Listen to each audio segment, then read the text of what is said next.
Hi guys, good evening. Comeback ko na lang yung sarili ko. Magsawa kayo sa mukha ko. Well, actually, katatapos lang ng trabaho ko today. Ang duty ko ay sa Patay.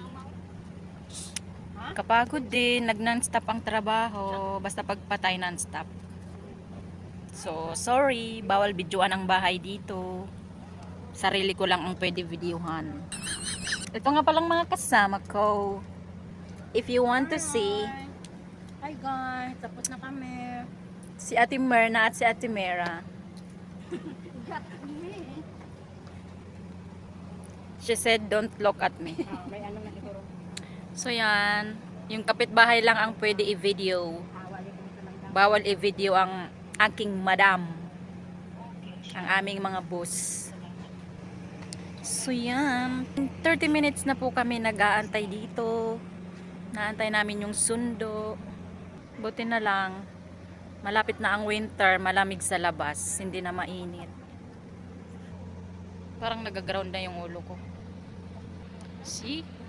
Nasa kalsada kami. Bawal kasi mag-stay sa loob ng bahay ni Madam.